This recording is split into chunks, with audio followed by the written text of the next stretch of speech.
ready to atone for your sins?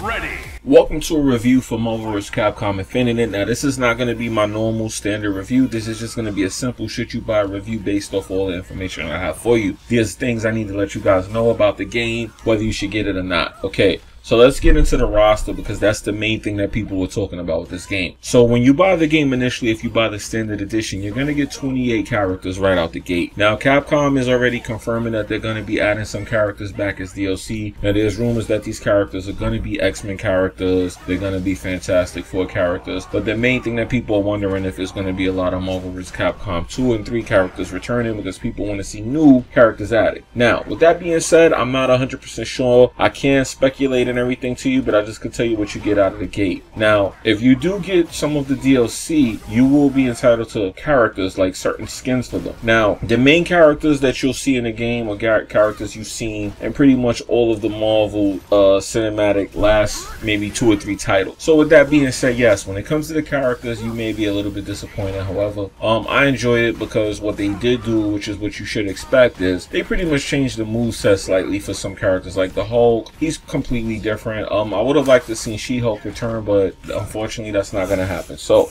with that being said, character wise, I'm a little bit disappointed in the game. As far as the DLC is concerned, I mean, this is just the way it's going to be. I would have preferred them wait and release all these characters at once. Of course, if you want to wait, you can wait and get some kind of Game of the Year edition more than likely, but why would you want to wait, of course, right? So with that being said, I just completed the story over on my Twitch, and it is roughly 3.5 hours. That's how long it took me to complete it, playing straight through, and I had to restart about 3 or 4 times. So with that being said, the game is definitely going to run you anywhere between 3 to 4 hours. I would say 3.5 like me, and with that being said, I'm pretty cool with that. So one thing's for certain, they said the Winter Soldier and Black Widow are 2 of the characters that are coming to the DLC, which is definitely interesting. So those are characters that are new, and those are characters that I would like to see, and I'm happy with it. So those are definitely 2 characters I can't wait to see. Now there is a rumor that Wolverine will be one of the characters, and the other character that is rumored is supposedly going to be Venom. So we have to see what's going on with that. However, the online netcode is pretty cool. I got to play a little bit of the online. I didn't do it on the stream that I last did, but I played it already. So I pretty much knew what we were getting into there. So of course, this is a standard 2 vs 2. It's pretty much taking it back to the old school. Now, as far as the netcode is concerned, I don't see anything wrong with it there. I don't like playing too much with the netcode before release because that's when I'm doing this review. Of course, the game will be releasing very soon for everybody, and then that's when I would like to come back and test the netcode. So I won't speak too much on that. Outside of that though, overall, I think it is a lengthy game. I think it's a chunky game. I think the fact that, you buy this to play a fighter and,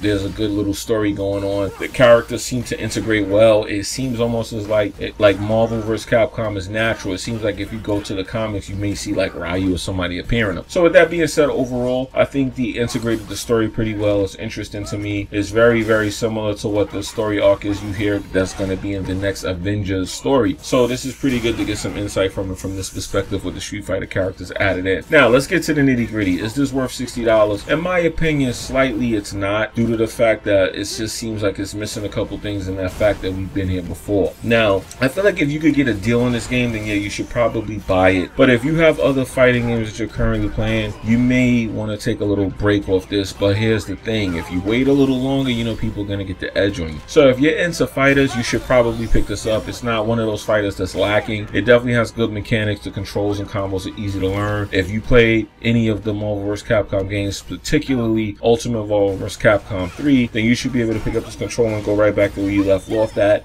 Definitely felt that way for me. If you were a fan of Marvel vs. Capcom 3 or Ultimate Marvel vs. Capcom 3, will affect how you feel about this. Now, I was a huge fan of Marvel vs. Capcom 3. They slightly tweaked and changed some things in Ultimate Marvel vs. Capcom 3 that made me actually not like it. So for those of you who didn't like Ultimate Marvel vs. Capcom 3, you may not like this game because it has the Ultimate Marvel feel versus the vanilla Marvel vs. Capcom 3 feel, if that makes any sense to you guys. It does to me. So with that being said, I'm just going to give you that word of advice. Now, some characters definitely feel more overpowered than others, and I feel like they're going to have to definitely tweak and balance that. There was just certain things that I noticed in this game, and I'm like, no freaking way. When you go online, you're going to get annoyed quickly by some of the zoning and some of the powers and the gemstones. Now, let's talk about that that real quick. That new mechanic that's added into the game is pretty cool. It can be a little bit annoying at times, but however, pretty much what the gems are is a fighting style. So pretty much if you like to zone, then you may want to use a certain gem for that. If you like to use combos with your ultimates, then you may want to use a certain gem for that. If you like to trap opponents, then there's a gem for that. And if you like to just pretty much try and regain health or things like that, or not die as much, or you like to hit with combos and do more power, there's a gem for that. So pretty much what the gems are, which I was concerned about and I can confirm now, is pretty much just a fighting style. So depending on how you play, you would pretty much want to use the gem that more suits that style of what you're going to be doing when you fight your opponent. Now, is it over the top? No. Is it silly? No. Is it annoying? It can be a little bit, but however, it's not as bad as it may come off. You have to try it and see it for yourself. So the best way I could put this for you guys in a nutshell is, if you liked Ultimate Marvel vs. Capcom 3, then you definitely should like this game and pick it up. However, if you didn't, then this is pretty much more of the same. So my overall should you buy it opinion of Marvel vs. Capcom Infinity is that yes, you should buy it if you're a fan of the Marvel series, but if you did not like the last Marvel game, then you may want to skip this, because it's pretty much more of the same, even down to the roster. So it's your boy Jimmybgaming, and I apologize for not giving you a more in-depth breakdown review, but I was too busy enjoying the game for myself. So, you know, you got to keep in mind that I'm somebody that likes fighters, and I enjoyed it. So if you enjoy Marvel vs. Capcom, then you should have no problem. Other than that, good luck if you're trying it for the first time. And like I said, there is a little bit of a learning curve, but the combos are very combo friendly. The controls are the same as any other Marvel game that you play, and you should be able to pick those up right away and be fine. Outside of that, it's the same old, same old. Now we have to wait and see what's going to happen with all this DLC and things of that nature, but they plan on releasing the DLC over the next year and improving the roster. So 28 characters out of the gate is not really bad either. So with that being said, let me know what you think in the comment section. If you guys have any questions for me, you already know that I'm going to answer them. If you have not subscribed to the channel, you should, for more content like this. Of course, let me know what other games you want to see me review, and do remember to hit the notification bell if you are subscribed, so you can get notifications when I go live. And if you want to see me play games like this, you might as well go ahead and follow me over on Twitch at Jimmybgaming Live. Of course, Twitch TV. Alright, I'm out of here. Let me know what you think. Peace.